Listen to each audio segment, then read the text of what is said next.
In school boards trying to prevent people from speaking news, but the First Amendment is still a thing, a court has refused to dismiss a lawsuit relating to a school board trying to prevent someone from speaking, in this case relating to COVID.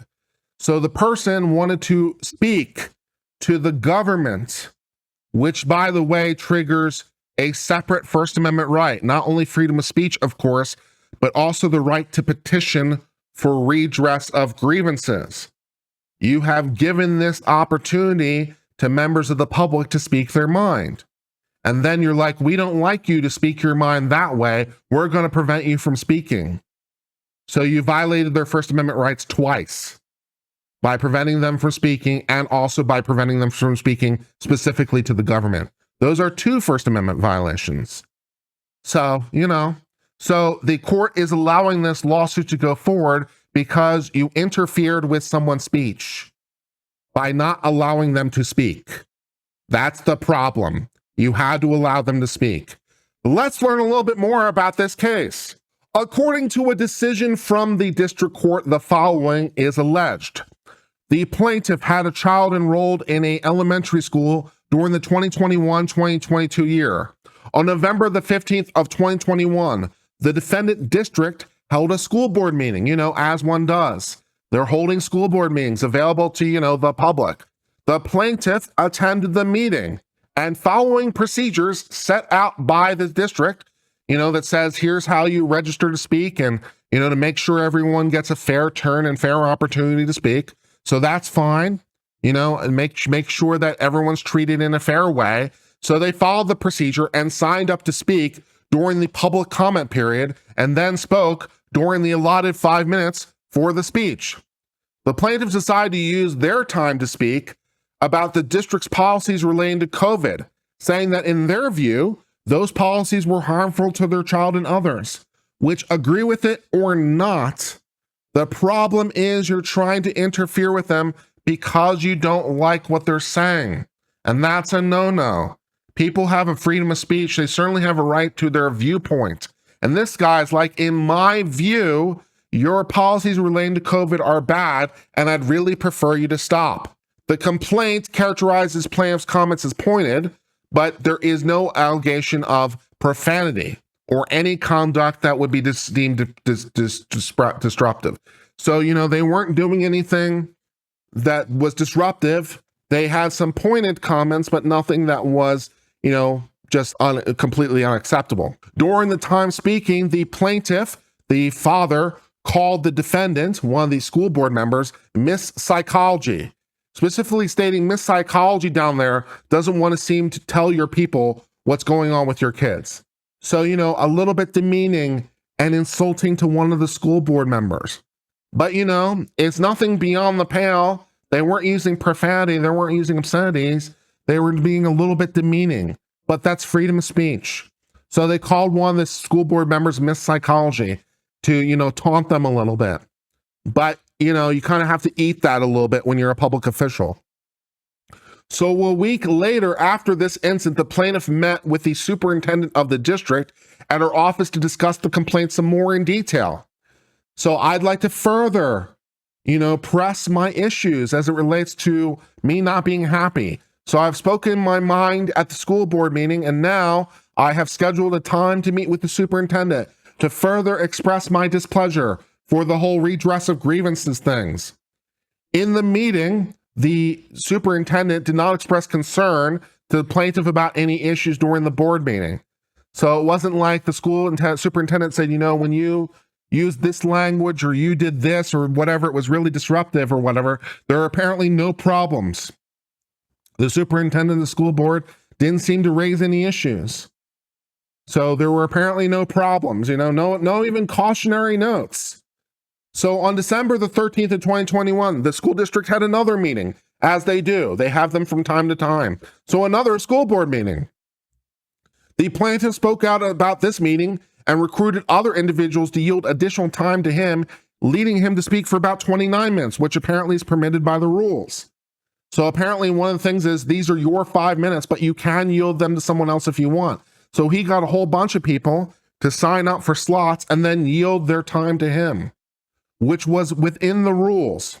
The school board members did not object to the practice. They're like, you can't do that. You can't yield your time, which could be a rule, incidentally. This time is yours, but yours alone. If you want to use it, great. If not, you lose it. So the idea that he can just yield time is not necessarily something the school district has to do, but they let him do it. There's like, I'm going to get other people so I can speak for 29 minutes. So again, apparently following all the rules. These are the rules. I'm following the rules. I'm using my time to tell you what jerks I think you are. Okay, I mean, that's speech, you know? Plaintiff, again, during this 29-minute episode, criticized the COVID policies. School district, I don't really like the way you're dealing with the COVID. I don't think you're handling this well. The public comment time was not increased due to the extended comments, so the total amount for comments was not extended. The school district said, here's how much time we have for public comments as a whole, which again is fine. You can do that, right? You don't have to listen forever and ever and ever. So you can say, okay, we're only going to hear public comments for a half hour or an hour or whatever it is, as long as it's, approaching anything that's reasonable. So this guy got a half hour by cobbling together other people's time, but he was allowed to do that. So the school district didn't extend the total amount of time, which they don't have to do, right? The total amount of time was fixed in advance. Everyone got their slot. He spoke for his increment, which at this point is several people's increments, but that's within the keeping of the rule. The plaintiff's statements did not violate any plausible rule of decorum at the meeting. So again, he's not, obscene. He's not yelling. He's not being a tyrant. He's not whatever. He's just expressing his mind as one does. He's not doing anything that is providing a problem as it relates to decorum issues. Before and after the comments, other attendees also criticized the policy. So he wasn't the only one. Other people, to the extent they did have time to speak, also used their time to speak to say, we don't like the policies very much. Not that it really matters, incidentally, by the way, just a note, because if he's literally the only person there that has that view and he follows all the rules, then great. That's part of the game, right? You get to be the only one with that view. So other people did share his views, but I'm not sure what that matters one way or another. The plaintiff, for their part, ended their comments by saying, take the vote on the mask requirement tonight. If you don't, we're coming. Several attendees later said, take a vote chant. So apparently, they'd like the school district to reconsider their policies, as one does. So using their power of speech to say, we're not really happy with the mandates in place. So the school district responded to all this by issuing a no trespass notice on the plaintiff. We don't like you very much with you coming to our school district meetings and saying, we don't like the mandate. How about you're not allowed at our meetings anymore?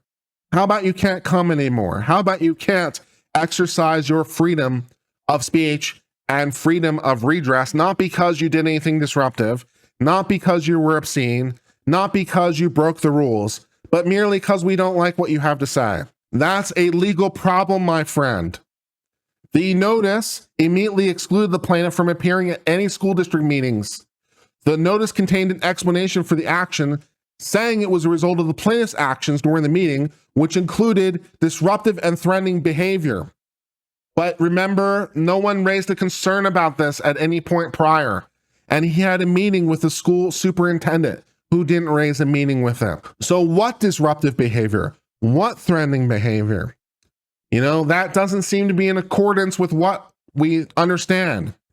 It further stated the plaintiff's actions interfere with our goal to maintain safe, security, and orderly environment in violations of some various regulations and visitors and some other code.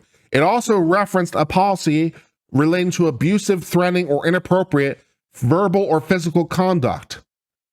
So they're saying, he engaged in improper threats.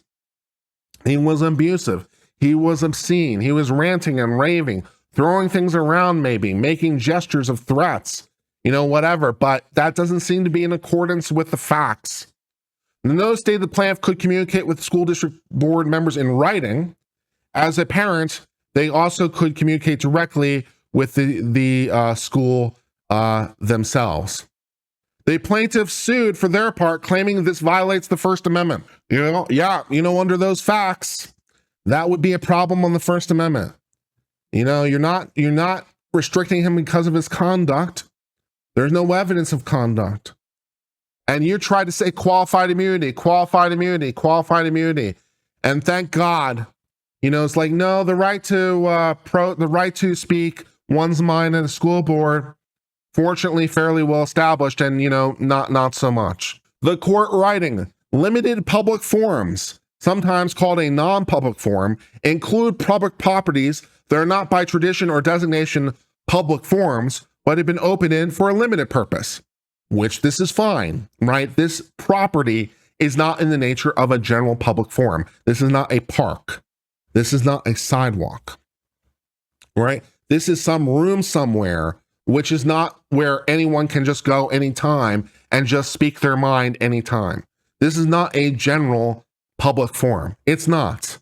It's a limited public forum, which, fair enough. It's been opened by the government for a limited purpose, but he's in keeping with the limited purpose. He's following the limited purpose. So he's not defying the purpose.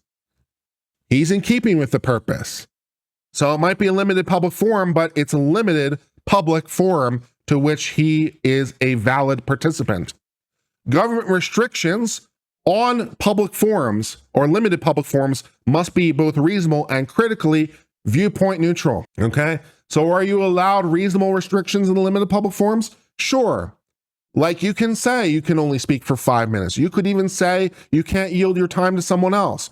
You could come up with various rules. You could come up with rules that said, okay, if you spoke at a prior meeting, you don't get the ability to speak at the next meeting if there's anyone else who wants to speak.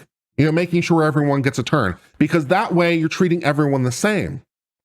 Like if the rule is anyone who spoke at a prior meeting is last in priority when it comes to speaking at a new meeting, then you're treating everyone the same.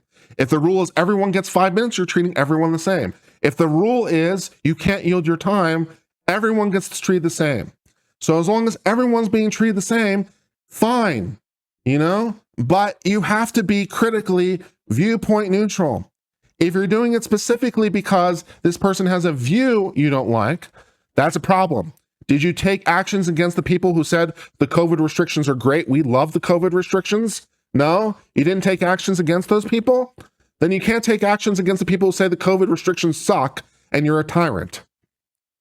That would be viewpoint neutral. You can't act on the viewpoint. The parties here agree the school board meetings are limited public forums, which they absolutely are. I mean, there's no dispute that. So of course you agree to that. Of course they're limited public forums. And this case law supports that conclusion. The Supreme Court has held when school boarding sits in public meetings, conduct public business, and hear the view of citizens, it may not be required to discriminate between speakers on the content of their speech. Wow, unsurprising. You can't discriminate based on content. That's a problem. You can't do that, sir. That is not legal. People have the right to speak their mind on the topics that, are relevant. So if they start talking about things that don't have anything to do with the school board, then, fine. Be like, that is not germane to us. I don't know why you're talking about the DMV. We are not the DMV. Please talk to the DMV about the DMV. Get out of our meeting. That would be fine. But if you're like, okay, we're a school board. Do you have any thoughts about the school board? Why, yes, I do. I don't really like the masking policy about the school board. Hey, that seems pretty germane. So, you can't do that. The court later characterized the First Amendment violation in a case called City of Madison as occurring when the meetings were suddenly closed to one segment of the public, even though they otherwise remained open for participation by the public at large. See, that's a problem, right? If you treat everyone the same, you're treating everyone the same. But if you're closing the meeting to this guy and not other guys, hey, wait a second, that seems like a problem. Why are you doing that? Was it because they were disruptive? Was it because they were obscene? Was it because they were gesticulating wildly? Was it because they were a crazed man? Did they make threats? Were they verbally or physically abusive? Or is it because you don't like the wrong think? If it's because you don't like the wrong think, you've got a legal problem, sir. You can't prevent them from speaking and then allow other people to speak who have the right think. That's in the nature of the First Amendment. This is fairly basic. The Eighth Circuit Court of Appeals articulated a similar standard in a case called Green versus Nocero, holding the school board, could reasonably restrict public access to the forum based on subject matter of the speech, like, for example, has to be related to the school, or perhaps even more narrow than that. Today we're going to talk about the curriculum, and all we're talking about is the curriculum. Today we're holding a school board meeting dealing with the science curriculum. I don't know. That's the topic of the school board meeting. So do you have any thoughts on the science curriculum? Why are you talking about COVID? That would be a valid restriction. If the purpose of the meeting is to talk about something more narrow or something more specific, sure, you can limit the speech to the point of the meeting. The point of the meeting is to talk about, I don't know, gym and how much time we should have for gym class. I don't know. If that's the point of the meeting, then sure, restrict it based on that. That would be fine. You could also reasonably restrict access on the identity or status of the speaker, or practical need to restrict access for reasons of manageability or lack of resources. Hey, we only have so much time here. We all want to go home, so only a half hour to speak for the public, or you don't get to speak if you spoke at the last meeting, if anyone else wants to speak. Basically anything even vaguely reasonable will probably be okay. Reasonable restrictions would include, for example, removing a member of the public who was unruly or disruptive, that to prevent badgering, constant interruptions, and disregard for decorum. Hey, it isn't your turn to speak. It's someone else's turn to speak. You're being interruptive. That's their First Amendment too. So sit down and shut up. Oh, wait a second, it's your turn? Okay, now it's your turn to talk. So if they're being disruptive, then fine. But once the school board decides to conduct its business in the public and hear the citizens' views, the board cannot deny access to the meeting itself. And while it could limit the subject matter of comments, it can't discriminate based on viewpoint. Yeah. So, it's open to the public. Anyone can show up and, watch their government do government. So you can't restrict access to the meeting, in the first instance. And while you can restrict the subject matter to the topic of the school board meeting, whatever it happens to be, which would be on the agenda as described in advance, as long as you're on that subject, you can't discriminate based on viewpoint. That's illegal. New York Renal MD says he followed the rules and didn't get due process. Strict scrutiny seems appropriate. There are a lot of cases I suspect on point. There are a lot of cases on point, and strict scrutiny is the correct standard. Although actually you could argue for worse than that. You could actually argue for per se unconstitutional, because it's viewpoint-based discrimination. And the flag burning case, Texas v. Johnson, suggests that you can actually view viewpoint discrimination as even stricter than strict scrutiny, as per se unconstitutional. It's never permissible. So most courts would say strict scrutiny, but you could actually argue for even stricter than that. How about just never? So anyways, a little bit there. Here, the plaintiff alleges the defendants retaliated against him by discriminating against viewpoint. The alleged retaliation discrimination occurred in a limited public forum. Plaintiff alleges that they were not disruptive, threatening, and did not extend the meeting past the time they otherwise would have taken. So they didn't, cause the meeting to run late. They were using the time that had been allocated to them. Thus, plaintiffs' alleged facts, which assuming to be true, could result in defendants have violated clearly established law because, you can't do that. Defendants, for their part, argue they did not violate any clearly established right of the plaintiff by abandoning him from the meetings after he was disruptive and threatening, but accepting as true the facts pled by plaintiff. The premise is that he was not disruptive, and therefore the counter cannot be accepted at this stage. So the school board, for their part, wants to argue that he was in fact disruptive and all the rest of it. But of course, at this stage of the proceedings, we assume what the plaintiff says is true. So maybe this will get dismissed at a later stage, but for now it can press on. Thus, that brings us to a basic First Amendment primer, which is, yes, the government can't restrict you because they don't like what you say. You have a right to your views, whatever they happen to be. And the government doesn't necessarily have to accept your views, but they do have to give you the right to speak if they've given the right to speak to other people. They can't discriminate against you because of what you say, because of the thoughts that you have in your mind. And so, yeah, the school board acting like a tyrannical school board, what else is new? But in this particular case, as in so many cases, this school board finds itself on the wrong end of a lawsuit because, you can't do that. You can't do that. And so once again, the First Amendment persists. At least for a moment, that brings us to the end of discussion of this case.